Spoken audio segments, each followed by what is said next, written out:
పెళ్లి ప్రతి ఒక్కరికి పెళ్లి మీద ఆలోచన. కానీ ఇదే పెళ్లి విషయంలో సెటిల్ అయిన తర్వాత పెళ్లి చేసుకోవాలా? లేదు పెళ్లి చేసుకొని సెటిల్ అవ్వాలా? అనే క్వెషన్స్ చాలా మంది మైండ్ లో ఉంటాయి కదా! ఆ క్వెషన్స్ అన్నిటికి ఈ రోజు మీకు ఆన్సర్ దొరకబోతుంది. అది ఎలా ఏంటి అనుకుంటున్నారా? ఆ క్వెషన్ కి ఆన్సర్ నేను ఈ రోజు సాయిబాబా సార్‌ని అడగబోతున్నాను. సార్ మీకు వివరంగా చెప్తారు. సో సార్, పెళ్లి ఎప్పుడు చేసుకుంటే బావుంటుంది? అంటే సెటిల్ అయ్యాక చేసుకుంటే బావుంటుందా? చేసుకొని పెళ్లి చేసుకొని సెటిల్ అయితే బావుంటుందంటారా? చాలా మందికి తెలియని విషయం ఏంటంటే కెరీర్ లో సెట్ అయిన తర్వాత చేసుకుంటాము, హ్మ్. డబ్బులు బాగా సంపాదించిన తర్వాత చేసుకుంటాము, లేదంటే గవర్నమెంట్ జాబ్ వచ్చిన తర్వాత చేసుకుంటాము, లేదంటే ఇంకా మంచిగా అయిన తర్వాత చేసుకుంటాము అని అంటున్నారు. హ్మ్. మరి చేసుకుంటున్నారు సరే, అంతా సెటిల్ అయిన తర్వాత చేసుకుంటున్నారు. మరి సెటిల్ అయిన తర్వాత చేసుకున్న తర్వాత మరి ప్రాబ్లమ్స్ ఎందుకు వస్తున్నాయి?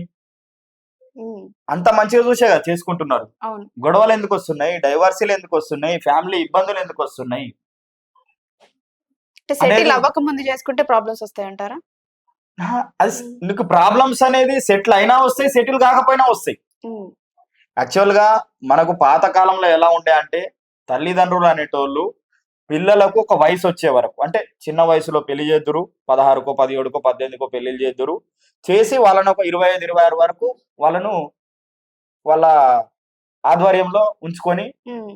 తిండి గుడ్డ ఏం కావాలో అవన్నీ ఇద్దరు. ఇవాళ పిల్లలు ఏం చేస్తున్నారంటే, తల్లిదండ్రులు ఏం చేస్తున్నారంటే పిల్లల్ని చదివిపిస్తున్నారు. కెరీర్ లా నువ్వు సెట్ అయిన తర్వాతనే పెళ్లి చేసుకోవాలి నాయన, హ్మ్. అమ్మాయికి చెప్తున్నారు, అబ్బాయికి చెప్తున్నారు. అప్పుడు ఏమైపోతుంది, వీళ్ళు కెరీర్ లో సెట్ అవ్వడానికి ఏదో కొంత ప్రయత్నం చేస్తారు. సరే, ఒక ఏజ్కి వచ్చిన తర్వాత సెట్ అవుతారు, పెళ్లిళ్ళు చేసుకుంటారు, అంత బాగానే ఉంది. చేసుకున్న తర్వాత మరి మంచిగా ఉంటున్నారా అంటే ప్రాబ్లమ్స్ వస్తున్నాయి. అవును.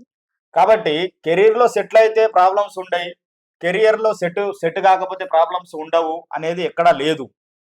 వాళ్ళ మెచ్యూరిటీని, వాళ్ళ ఆలోచనలను బట్టి ఉంటది తప్ప, హ్మ్. పెళ్లి అయితేనే మన మన కెరీర్ లో సెట్ అయితేనే మంచిగా ఉంటాడు, జీవితం బాగుంటది అనేది శుద్ధ అబద్ధం. ఇది చాలా మందికి తెలియదు. ఇప్పుడు సాఫ్ట్వేర్ ఎంప్లాయీ ఉన్నాడు మా దగ్గర, 20 లక్షల ప్యాకేజీ డైవర్సీ, డాక్టర్ సంబంధం డైవర్సీ, హ్మ్. లాయర్ సంబంధం డైవర్సీ. వీళ్ళందరికీ మరి సంపాదన లేదా? ఉంది. ఉంది. అయితే పెళ్లి అనేది గవర్నమెంట్ నిర్ణయించిన ప్రకారము ఏదైతే వయసు ఉందో 24 లోపు అబ్బాయికి, అమ్మాయికి 21 లోపు చేయాలి. ఇప్పుడు వాళ్ళు కెరీర్‌లో సెట్ అయితున్నారా అంటే అప్పుడప్పుడే వాళ్ళు నిలదొక్కుకుంటారు. హ్మ్. అప్పుడప్పుడే వాళ్ళ ప్రయత్నాలు స్టార్ట్ అయితాయి. అప్పుడు సంబంధాలొచ్చినప్పుడు మీరు మంచి మంచి సంబంధాలొస్తాయి. అప్పుడు చేయకుండా మీరు అట్లనే వదిలేస్తే, హ్మ్. మీరు కెరియర్‌లో సెటిల్ అయిన తర్వాత పెళ్లి చేద్దామని మీరు అట్లనే అమ్మాయిని, అబ్బాయిని ఉంచితే లేట్ మ్యారేజ్ కిందకొస్తది. హ్మ్. లేట్ మ్యారేజ్ అయినప్పుడు ఏమైతది? అమ్మాయికేమో పీసీఓడి ప్రాబ్లమ్స్ వస్తాయి, అబ్బాయికేమో హార్మోన్స్ ప్రాబ్లమ్స్ వస్తాయి. అప్పుడు ఇబ్బంది పడేది ఎవరు? మీ పిల్లలే గదా! ఈ హ్మ్. విషయాన్ని మీరెందుకు గుర్తిస్తలేరు? మీరు పెళ్లి చేసుకున్నదేమో 14, 15 మీరు 14కో, 20కో లోపు మీరు పెళ్లి చేసుకున్నారు. మీ పిల్లలకేమో 34, 35 దాకా కూడా మీరు పెళ్లిళ్లు చేస్తారని అంటే తల్లిదండ్రులు ఏం ఆలోచిస్తున్నట్టు? సమాజం ఏమిస్తుంది? కెరీర్‌లో సెటిల్ కండ్రి, కెరీర్‌లో సెట్ కండ్రి, కెరీర్‌లో సెట్ కండ్రి అంటే, మీరు కెరీర్‌లో సెట్ అయిన తర్వాత ఏముంటుంది ఆడ? ఆడి దగ్గర ఏముండదిగ. అవును. అమ్మాయి దగ్గర ఏముండదిగ. ఇంక అయిపాయ. కాబట్టి అంటే జీవితాలు ఫైనాన్షియల్‌గా గూడా వాళ్ళు ఎదగాలి అనే ఆలోచనలు గూడా ఉంటాయి గదా! ఇప్పుడున్న ఫైనాన్షియల్‌గా ఎదగొద్దని ఇక్కడ చెప్పట్లేదు నేను. హ్మ్. ఫైనాన్షియల్‌గా అనేది నువ్వు పెళ్లి చేసుకొని గూడా ఇవన్నీ చేయొచ్చు. పెళ్లి చేసుకొని నీకు చదువాపమన్నాడా? హ్మ్. పెళ్లి చేసుకొని నీకు జాబ్ చేయొద్దని చెప్పిండ్రా? పెళ్లి చేసుకొని ఇంకేదన్నా చేయొద్దని ఎక్కడన్నా రాసిందుందా ఏదన్నా రాజ్యాంగంలా? పెళ్లి చేసుకొని గూడా చేసుకో 24 ఏళ్లకు. నీకెవడొద్దన్నాడు?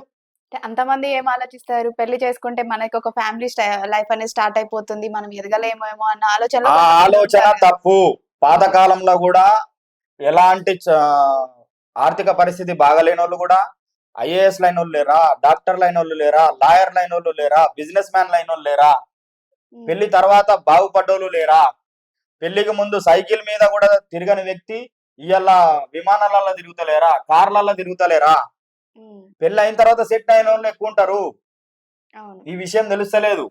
సెటిల్ అయిన తర్వాత నువ్వు పెళ్లి చేసుకుంటే ఇక నీ దగ్గర ఏముంటదాడ? ఇటు వింటున్నావా? నీకే చెప్తున్నా. సెటిల్ అయిన తర్వాత చేసుకుంటే ఏముంటదాడ? ఏముండదు బూడిద. కాబట్టి ప్రతి వ్యక్తి ఏందంటే, ప్రతి తల్లిదండ్రులు మన పిల్లలకు ఏజ్ వచ్చింది అనంటే గవర్నమెంట్ నిర్ణయించిన ప్రకారం పెళ్లిళ్లు చేసే ప్రయత్నం చేయండి. దాన్ని మీరు ఆపుకొని మీరు సమాజానికి ఏమిస్తున్నారు? మీరంటే సుఖంగా బతుకుతారు, మరి మీ పిల్లల్ని ఆగం చేస్తారా? బాధపడద్దు ఈ మాట అంటున్నాను ఎవరు కూడా తల్లిదండ్రులు. నేను నా బాధ అవుతుంది కాబట్టి నేను బాధపడుతున్నా. ఎందుకోసం అంటే నేను పెళ్లిళ్ళు చేస్తున్నా. ఏజ్ బారైన వాళ్ళకు పెళ్లి చేయాలంటే నాకెంత బాధ అవుతుందో నాకు తెలుసు. నా బాధ ఎవరికి చెప్పుకోవాలి?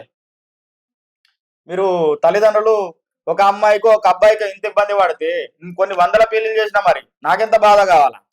ఇంతమంది స్టాఫ్ పనిచేస్తున్నారు, జీతాలు ఇవ్వాలా నెల నెలకు, నేను ఎంత ఇబ్బంది పడాలా? అంటే ఇవన్నీ అవ్వచ్చు. నువ్వు బిజినెస్ చేస్తున్నావు అనుకోవచ్చు మీరు. చేసేది చేస్తున్నాము, మేమైతే మంచి పని చేస్తున్నాము. కొంచెం కష్టాలు ఉన్నాయి, కష్టాలు అనేటివి ఉన్నాయి. నాకు బాధ అవుతుంది కాబట్టి నేను మీకు ఆ బాధని చెప్పుకుంటున్నా తప్ప మీరేం నాకు బాధను ఓదార్చమని చెప్తలేను. ఈ సభాముఖంగా తెలియజేసేది ఏంటంటే దయచేసి పెళ్ళిళ్ళు అనే టైంకు చేయండి. కాబట్టి అందరూ పెళ్ళిళ్ళు చేస్తే, తొందరగా పెళ్ళిళ్ళు చేస్తే కెరీర్లో సెట్ అయిందా కాలేదా తల్లిదండ్రులు సపోర్ట్ చేయండి. వాళ్ళకి ఏమేం కావాలో నిత్యావసరాలు ఇవ్వండి. వాళ్ళ ఆర్థిక పరిస్థితులు బాగాలేకపోతే మీరు సపోర్ట్ చేయండి. తల్లిదండ్రులుగా మనం ఉన్నదెందుకు? వాళ్ళ బావు కోసమే కదా. వాళ్ళకు తొందరగా పిల్లలు అయితే మరి వాళ్ళకు ఇలాంటి హాస్పిటల్ ప్రాబ్లమ్స్ ఉండయి. ఇప్పుడు హాస్పిటల్లో చుట్టూ తిరుగుతున్నారు. పీసీఓడి ప్రాబ్లమ్స్, అబ్బాయిలు అయితే హార్మోన్స్ ప్రాబ్లమ్స్. ఇవన్నీ మనకు అవసరమా? మీరు ఎందుకు అర్థం చేసుకుంటలేరు? కాబట్టి ఏదున్నా అంతా ఇంటి బాధ్యత తల్లిదండ్రుల మీదనే ఉంటది. కాబట్టి త్వరగా సంబంధాలు చూడండి. కెరీర్లో సెటిల్ అయితేనే మేము సంబంధం చేస్తాం, పెళ్లి చేస్తాము. మీరు పిల్లలకు ఇది నూరు పోయకండి దయచేసి. ముందుగా పిల్లలను మారాల్సింది తల్లిదండ్రులే అంటారా? 100% తల్లిదండ్రులు మారాలి. రోజు పిల్లలకు మీరు చెప్పాలి, అయ్యా ఇది కాదు ఇది అని చెప్పాలి. మీరు 20 సంవత్సరాలు 21 సంవత్సరాలు వచ్చిందంటే పెళ్లి చేసే ప్రయత్నం చేయాలి, సంబంధాలు చూసే ప్రయత్నం చేయాలి. ఆటోమేటిక్ గా వాళ్ళు పెళ్లి చేసుకుంటారు. మీరు సంబంధాలు చూపిర్రి, అప్పుడు ఆటోమేటిక్ గా వాళ్ళకి సంబంధాలు నచ్చుతాయి, చేసుకుంటారు. వాళ్ళు అంటారు మోమాటం పోతారు, ఇప్పుడు ఎందుకు డాడీ నాకు పెళ్లి, ఇప్పుడు ఎందుకు డాడీ పెళ్లి అని అంటారు. మరి బయట లవర్స్ తో తిరుగుతారు, మంచిగా అనిపిస్తుంది ఆ ముచ్చట. దానికన్నా బెస్ట్ పెళ్లి చేస్తే అయిపోతుంది కదా. ఈ లవర్స్ తో తిరిగే బదులు ఆడిడ తిరిగే బదులు వాళ్ళకి పెళ్లి చేసేసి మంచిగా మనము ఒక ఇంటర్ని చేసినాం అనుకో, ఇంటి దాన్ని చేసినాం అనుకో, వాళ్ళ సాధక బాధకాలు ఏముంటాయో వాళ్ళు పడతారు. వాళ్ళకి ఏమైనా ఆర్థిక పరిస్థితులు ఉంటే మీరు సపోర్ట్ చేయండి. ఇంకేదైనా ఫైనాన్షియల్ కావాలంటే చూడండి. మీరు అన్ని విధాలుగా వాళ్ళకి సపోర్ట్ చేయాల్సిన బాధ్యత తల్లిదండ్రులదే. కాబట్టి నేను నా బాధను, ఈ సమాజంలో ఉన్న ఈ వివక్షను నేను తీసేద్దామని వచ్చిన నా ఈ చిన్న ప్రయత్నంలో మీరందరూ భాగస్వాములు కావాలని కోరుకుంటున్నా. నా ఈ భాగస్వామ్యానికి నా దగ్గర 25 మంది పనిచేస్తున్నారు. వాళ్ళు కూడా మంచిగానే మీకోసం పనిచేస్తున్నారు. కాబట్టి మమ్మల్ని మీరు ఆశీర్వదించాలి. మీకోసమే మేమున్నాము. జై తెలుగు రేఖ మ్యారేజ్ బ్యూరో, జై జనతా మ్యారేజ్ బ్యూరో అసోసియేషన్.